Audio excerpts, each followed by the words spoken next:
ಒಂದು ಕತೆ ಹೇಳ್ತೀನಿ ನಿಮ್ಗೆ ಇವಾಗ. ಯಾವುದೋ ಒಂದು ಫೇಮಸ್ ರಿಯಲ್ ಲೈಫ್ ಕತೆ ಇದು. ಜಪಾನ್ನ ಒಬ್ಬ ಒಬ್ಬ ಒಂದು ರಿಯಲ್ ರಾಜಂದು ಯಾವುದೋ ನಡೆದಿರೋ ಘಟನೆ. ಯಾವುದೋ ಒಂದು ಟೈಮಲ್ಲಿ ಯುದ್ಧಕ್ಕೆ ಹೋಗ್ತಾ ಇದ್ರಂಥವ್ರು. ಆ ಟೈಮಿಗೆ ಫುಲ್ ಕಾನ್ಫಿಡೆನ್ಸ್ ಲೋ ಇತ್ತಂತ ಅವ್ರಿಗೆ, ಈ ಸತಿ ಹೊಗೆನೇ ಥರ. ರಾಜ ಏನು ಮಾಡೋದಂತೆ, ಇರೋ ಎಲ್ಲ ಸೋಲ್ಜರ್ಸ್ಗೂ ಮೋಟಿವೇಟ್ ಮಾಡಬೇಕಲ್ಲ, ಕಾಯಿನ್ ತೊಗೊಂಬಂದ್ಬಿಟ್ಟು ಓಕೆ ಟಾಸ್ ಹಾಕೋಣ, ಹೆಡ್ಸ್ ಬಂದರೆ ಗೆಲ್ತೀವಿ, ಟೇಲ್ಸ್ ಬಂದರೆ ಸೋಲ್ತೀವಿ. ಯಾಕಂದ್ರೆ ಇವ್ರಿಗೂ ಭಯ, ನಂಬಿಕೆ ಇಲ್ಲ, ಏನಾಗುತ್ತೋ ಏನೋ ಭಯ. ರಾಜ ಮತ್ತು ಸೋಲ್ಜರ್ ಮೂರು ಸತಿ ಟಾಸ್ ಹಾಕಿದ್ರಂತೆ. ಫಸ್ಟ್ ಸತಿ ಟಾಸ್ ಹಾಕಿದ್ರು, ಹೆಡ್ಸ್ ಬಂತು, ಅಂತ ಕಿರ್ಸಿದ್ರು. ನೆಕ್ಸ್ಟು ಈ ಸತಿ ಏನಪ್ಪ ಟೇಲ್ಸ್ ಬಂದುಬಿಟ್ರೆ ಅಂತ ನೋಡ್ತಾರೆ, ಹೆಡ್ಸೇ ಬಿತ್ತು. ಮತ್ತು 3ನೇ ಸತಿ ಇನ್ನೇನು 2 ಸತಿ ಹೆಡ್ಸ್ ಬಿದ್ಮೇಲೆ ಮೆಜಾರಿಟಿ ಅಂದ್ಕೊಂಡು ಆಗಲೇ ಖುಷಿನಲ್ಲಿದ್ದಾರೆ. 3ನೇ ಸತಿನೂ ಹೆಡ್ಸೇ ಬಿತ್ತು.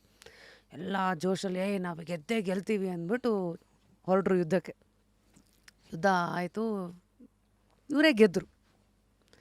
ವಾಪಸ್ ಬರ್ತಾ ಸೋಲ್ಜರ್ಸ್ ಎಲ್ಲ ದೇವರಿಗೆ ವಾಹ್ ಟಾಸಲ್ಲಿ ಬಂತು ನೋಡ್ರಾ, ಅದಕ್ಕೋಸ್ಕರ ವಿ ಡಿಡ್ ಇಟ್ ಅಂತ. ಈ ರಾಜ ನೋಡ್ರೆ ನಗ್ತಾ ಇದ್ದಾರಂತೆ, ಯಾವ ದೇವರು ಇಲ್ಲ ಏನೂ ಇಲ್ಲ.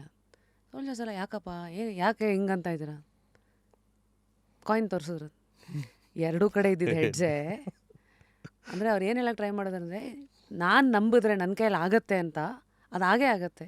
ಇದನ್ನೇ ಇವತ್ತು psychology ties it back to power of the subconscious mind. ಈಗ ನನ್ನ ಕೈಯಲ್ಲಿ ಆಗುತ್ತೆ ಅಂದ್ಕೊಂಡ್ರೆ ಆಗುತ್ತೆ ಅಷ್ಟೇ. ನಾನೇ ಆಗಲ್ಲ ಅಂದ್ಕೊಂಡ್ರೆ ಅದೇ ಆಗಲ್ಲ ಅಷ್ಟೇ. ನನಗೆ ಇವತ್ತಿಗೂ ಏನಂದರೆ, ಇವತ್ತು ಇವ್ರ ಹತ್ರ 10 ಕಾರಿದೆ, ಅವ್ರ ಹತ್ರ ಒಂದು 20 ಕಾರಿದೆ, ಲ್ಯಾಂಬೋಗಿನಿ ಇದೆ, ಇದಿದೆ ಅದಿದೆ, 10 ಕೋಟಿ ಪ್ಲಾಟ್ ಇದೆ. ಕಾನ್ಫಿಡೆನ್ಸ್ ಇದ್ದರೆ ಅದನ್ನು ಇಸ್ಕೋಬೋದು ನಾವು. ಅದು ಕಾನ್ಫಿಡೆನ್ಸ್ ಬೇಕು. ಕಾನ್ಫಿಡೆನ್ಸ್ ಇಸ್ ನಂಬಿಕೆ, ನನ್ನ ಕೈಲಿ ಆಗುತ್ತೆ ಅನ್ನೋದು ನನಗೊಂದು ನಂಬಿಕೆ ಇರಬೇಕು. ಓವರ್ ಕಾನ್ಫಿಡೆನ್ಸ್ ಇರಬಾರ್ದು. ಇವಾಗ ನಂಬಿಕೆ ಬಂದಮೇಲೆ ಅದಕ್ಕೆ ಕಷ್ಟಪಡಬೇಕು, ಅದಕ್ಕೊಂದು ದಾರಿ ನಾವು ಮಾಡ್ಕೋಬೇಕು. ವೀಕ್ ಪೀಪಲ್ ಇರ್ತಾರಲ್ಲ, ಲೈಕ್ ತುಂಬ ಮೈಂಡ್ ವೈಸ್ ವೀಕ್ ಇರ್ತಾರಲ್ಲ, ಇನ್ಸೆಕ್ಯೂರಿಟೀಸ್ ಮೇಲೆ ತುಂಬ ಯೋಚನೆ ಕೊಡ್ತಾರೆ. ಅವರಲ್ಲಿರೋ ಒಂದು ಪ್ರಾಬ್ಲಮ್ಸ್ ಏನು, ಅವರಲ್ಲಿರೋ ಒಂದು ಮೈನಸಸ್ ಏನು. ಅದೇ ಈ ಆ್ಯರಗೆಂಟ್ ಪೀಪಲ್ ಏನು ಮಾಡ್ತಾರೆ ಅಂದರೆ, ದೇ ವಿಲ್ ಥಿಂಕ್ ಅಬೌಟ್ ಅವನ ಹತ್ರ ಏನಿದೆ, ಅವನ ಹತ್ರ ಯಾವ ಥರ ಇದೆ, ನನ್ನ ಹತ್ರನೂ ಇರಬೇಕು. ಸ್ಟ್ರಾಂಗ್ ಪೀಪಲ್ ಮಾತ್ರ ನನ್ನಲ್ಲಿರೋ ಸ್ಟ್ರೆಂತ್ನ ಯೋಚನೆ ಮಾಡಬೇಕು.